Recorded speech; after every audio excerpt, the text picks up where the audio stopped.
नागपुर में आज 12 कोरोना मरीजों की कोरोना रिपोर्ट पॉजिटिव आई है। इन्हें मिलाकर नागपुर में कोरोना बाधितों की संख्या 571 तक पहुंच गई है। न्यूज़ रूम से हमारे साथ जुड़े हैं हमारे संवाददाता अमित वांद्रे। अमित, नागपुर में कोरोना बाधित मरीजों की संख्या दिन ब दिन बढ़ती जा रही है, क्या बताओगे इस विषय में? जी रिंकू जी, सही बात है कि नागपुर में जो है कोरोना के जो रुग्ण बढ़ते जा रहे हैं। आज जो आंकड़ा हो गया है वो पूरा 571 का आंकड़ा हो गया है। आज हमें सुबह से अभी तक जो है वो 12 रुग्ण मिले हैं। ये कहाँ के इनकी जानकारी मेरे पास है, मैं आपको बता देता हूँ।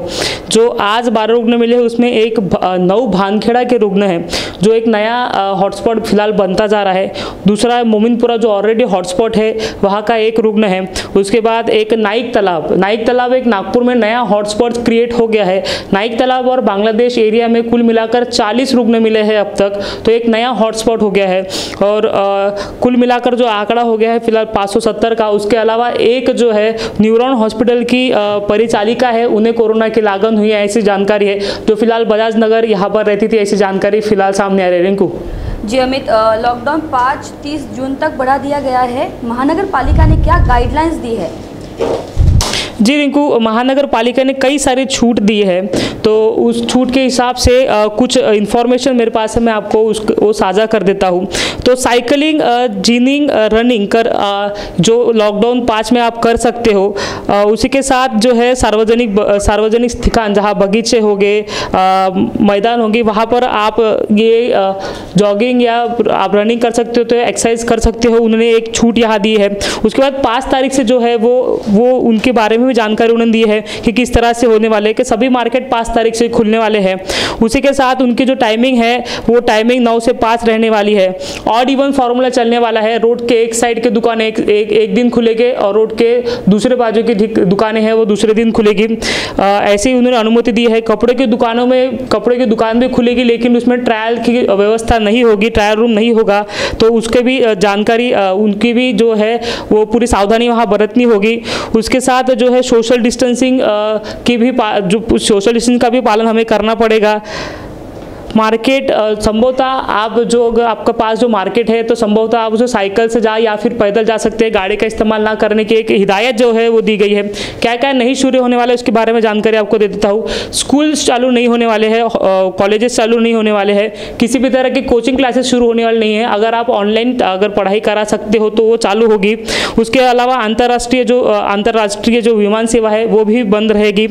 मेट्रो ट्रेन, नियम परिवहन, घरेलू उड़ान, ये सारे बंद रहेगी। इंट्रास्टेट जो है बस सेवा वो सारे बंद रहेगी। बाकी जो सिनेमा हॉल है, जिम है, स्विमिंग पूल है, वो भी बंद रहने वाली है। तो हालांकि कई सारी रियायतें दी गई है। उसी तरह से जो प्राइवेट ऑफिसेस है उन्हें 10% लोगों के साथ काम करने की अनुमति दी गई है। 5 तारीख से जो है गवर्नमेंट जो ऑफिसेस है उन्हें 15% लोगों के साथ काम करने की रियायत दी गई है। तो ऐसी कई सारी रियायतें फिलहाल यहाँ पर दी गई है। एक यही और कई सवाल आते हैं कि सैलून चालू होने वाले हैं क्या? नहीं, सैलून चालू होने वाले नहीं हैं। ब्यूटी पार्लर्स चालू होने वाले नहीं हैं। किसी भी तरह के सामाजिक, क्रीड़ा, मनोरंजन, शैक्षणिक, सांस्कृतिक, धार्मिक किसी भी तरह के जो जहां लोग जमा होते हैं वो कार्यक्रम या फिर वो जो कार्यक्रम होते हैं उस तरह के, तो वो चालू होने वाले नहीं है। रिंकू बिल्कुल अमित, मुझे ये बताइए कि 8 जून से कई व्यापारियों को राहत मिली है। ऐसे में नागरिकों को कितना सतर्क रहने की जरूरत है? जी बिल्कुल, आपको पता है कि महाराष्ट्र सरकार ने बिगिन अगेन एक नया कॉन्सेप्ट दिया है। जिस तरह से 2 महीने हम घर पर रहे, तो कहीं ना कहीं शुरुआत करनी होगी। तो अभी ये जो समय है ये शुरुआत करने का समय है, एक नया अध्याय शुरू करने का समय है, महाराष्ट्र सरकार ने कहा है। तो उसी की तर्ज पर जो महानगर पालिका है उन्होंने भी ऑलमोस्ट महाराष्ट्र शासन के जो नियम है उसे लागू कर दिया गया है।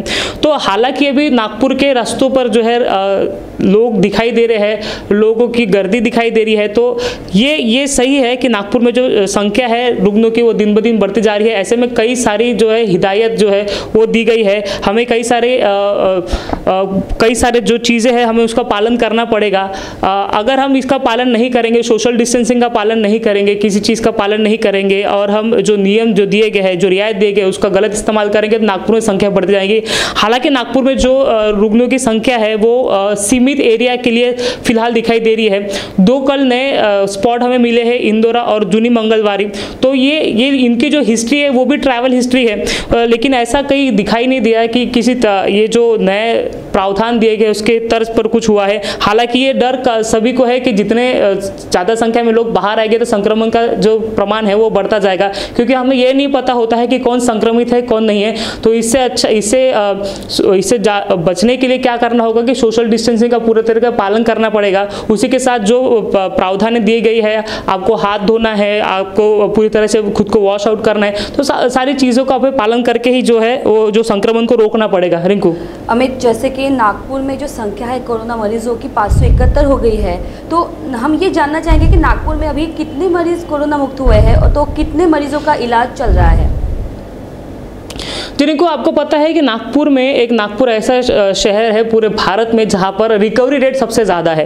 नागपुर में कुल मिलाकर 571 की संख्या हो गई है, उसमें से 393 जो रुग्ण हैं वो डिस्चार्ज होकर अपने घर चले गए हैं, 11 रुग्णों की मौत हो गई है।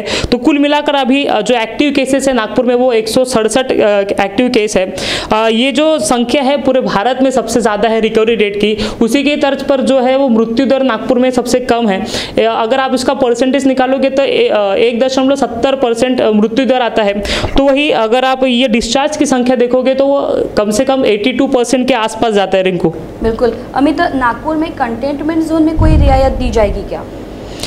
जी, किसी भी तरह से कंटेनमेंट जोन में रियायत नहीं है। ना केंद्र सरकार ने इसे रियायत दी है, ना फिर राज्य सरकार ने, और ना ही महानगर पालिका ने इसमें कोई रियायत दी है। सिर्फ कंटेनमेंट जोन में जो है जीवनावश्यक वस्तु है उसी की सप्लाई चालू होगी, अदरवाइज बाकी कोई चीज़ वहाँ पे चालू नहीं होगी। रियायत वहाँ पर नहीं दी गई है। रिंकू। बिल्कुल अमित, धन्यवाद अमित हमें जानकारी देने के लिए।